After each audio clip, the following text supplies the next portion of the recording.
fall down. Anyways, hi and welcome back to another video. This video is marking the beginning of a little series of videos that I'm going to post on my channel, simply because we're not only ending a month, but we're also entering a new year. So, wait a second. So I also would love to not only talk about the books that I've read in December, but also about the books that I've read over the past years. So starting off with this video, talking about the overall stats of my reading year 2022, I'm going to post the best books I read this year, the worst books I read this year, and then on the 1st and the 2nd of January, I'm going to post the graphic novel and the novel wrap-up. Let's hope it works out and I don't have to delay anything, but that's the plan. Let's start with the reading stats of 2022. For full clarity, I've already had a peek just to make sure that my Goodreads information and my Storygraph information lined up, because I'm using both apps simultaneously. However, the information I put in these apps is not going to be 100% accurate. It's just a good representation of what I've read, but there are many flaws and failures on my part, on the website's part, that made it impossible for me to track my reading 100% accurately. It can be probably said that Goodreads is the most accurate in terms of when I read a book, but Storygraph is a more accurate in terms of what kind of version I read of this book. So first I'm going to talk about the things that the apps have in common, and then I'm going to talk about the stats that Goodreads provides, and I'm going to talk about the stats that Storygraph provides. Okay, so let's start with the overall number of books that I've read, which in 2022 on Goodreads was 154 books, and on Storygraph it was 155. Why? Because there's this one book called Doubt. Oh! See, this is Doubt. And as you can see, it's a box set of the manga. And there are 2 copies in there. And on Goodreads, I tracked the box set, whereas in the Storygraph, I marked the individual books as having read those. So this is why Storygraph has 1 book more than Goodreads. And then the page count on Goodreads is 43,262 pages. And in the Storygraph, it's 42,559 pages, which is a difference of roughly 700 pages. And I think in this case, it's Storygraph that is more accurate. Okay, let's start with all the information that is on Goodreads then. And that is that my shortest book was Gaia, and my longest book was 1Q84. I'm gonna just tell you that that's not accurate. I don't know why Goodreads didn't pick it up. Probably the information isn't available, but my shortest book is actually a children's book that has only 35 pages. So this information is already inaccurate, but it's not that important, right?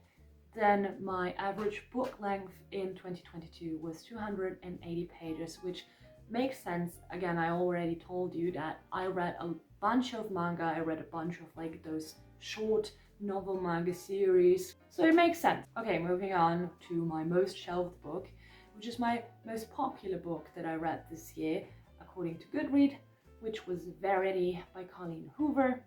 No surprise there. However, I have a video on that, so if you're interested, I'm gonna link it down below. Didn't know that it was the most popular, just made a video on it. And my least shelved book is the children's book that I told you about, which only has 35 pages.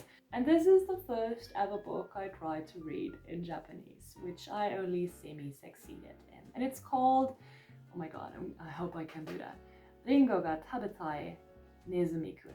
That's the name of the book, okay? So it's about a mouse who wants to read an apple.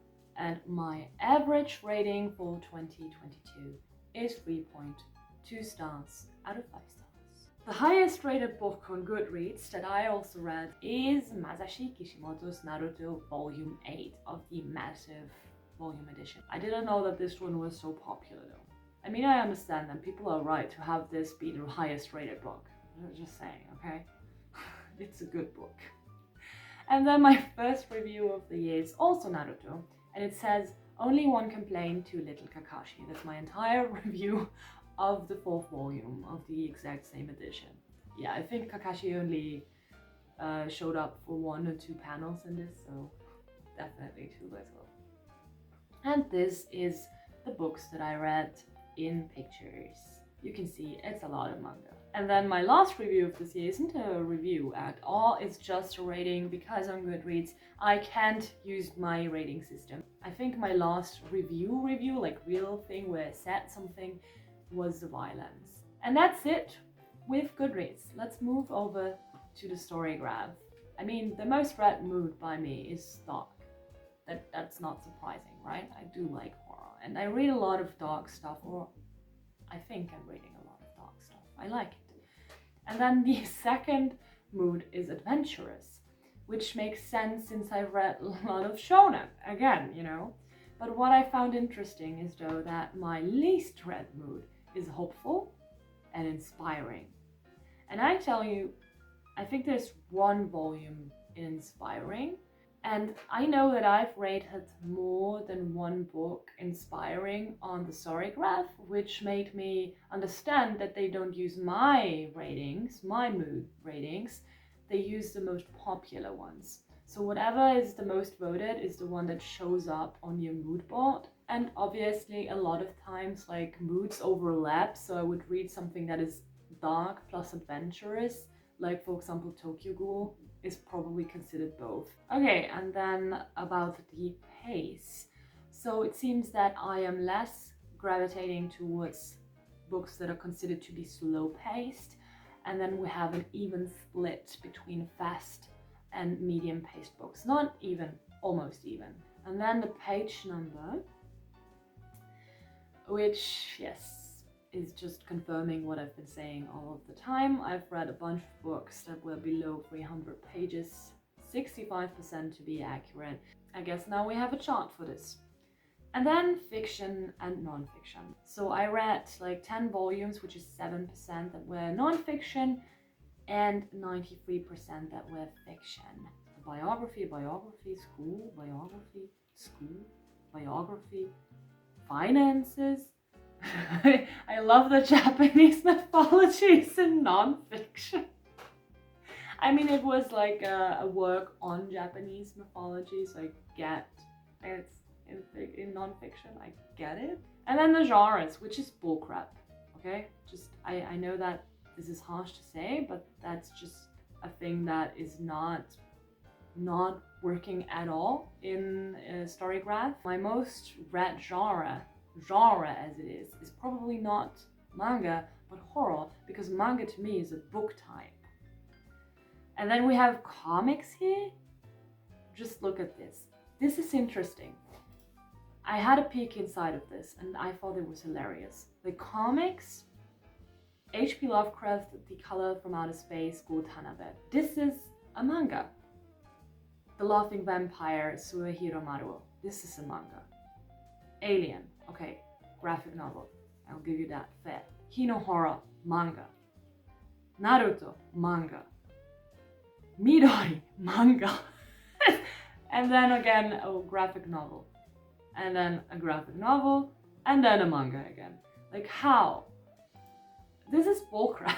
This is not working. It's not working. Maybe if you were to pick the genres by yourself, this would be better. Oh my god, and then we have a graphic novel one.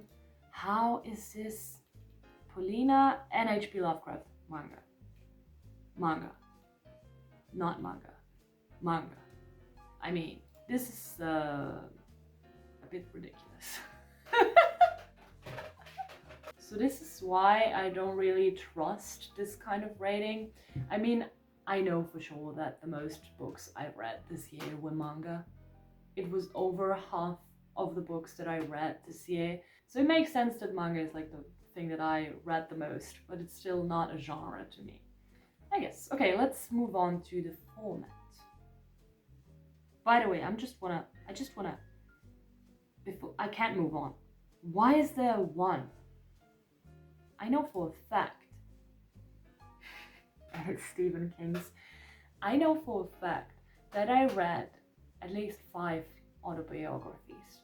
And the Stephen King one, the one on writing, isn't even an autobiography. It's a sort of non-fictional storytelling about the craft, about his approach to writing. It's not about his life. It's maybe maybe a little bit, but the majority of the text is about writing. So I don't understand how this is the biography in this stack. You baffle me, Storygraph. Okay, let's look at the format. So 5% of the books I read were audio, 95% were print. Most read authors this year, which is an interesting thing to me. I think I have read I think there are 9 Japanese people on here, and then Stephen King. I've apparently read 5 Stephen Kings this year, and I haven't even noticed it. Also, the only person that is on that list that is not a mangaka is Haruki Murakami, which is also saying a lot. His books I actually loved this year. Like I got addicted to them. Also 5 volumes. I mean, it's really hard for a non-manga author to get on this list. And then the languages that I read the books in. Most read language is German with 82 volumes, and then comes English with 72 volumes, and then 1 Japanese volume, which I already told you about. I do want to read more German, however, because I'm feeling a disconnection to the German language. And I don't really think I'm improving in English, although I couldn't say. And then the numbers of books and pages throughout the month. So most of the pages and books I read were in August and October, although you can see that the distance between the pages and the amount of books is greater in August, which means that although I've read less books in August than in October, the books I read had in general more pages, which to me makes sense. I remember reading a lot of just regular novels during this month, and then a lot of mangas during October, because also the Vienna Comic Con was during this month. And then I didn't read anything in March. Okay, and then star rating. My average rating is 3.26, which aligns with the one on Goodreads. And I had 16 volumes that are not rated. And then here I love that I can split it up into half stars. There are more books that I rated positively. And even a lot of books that I rated like 8 out of 10 this year. And only a few ones that I did not really enjoy. Okay, so there's nothing really more to add, and that's it, my fellow stat enthusiasts. I have nothing more to show you. So I guess if everything goes well, I'm gonna see you tomorrow, but nonetheless, I'm gonna do the outro as I do it always, which is I'll see you at another time in another video. Bye.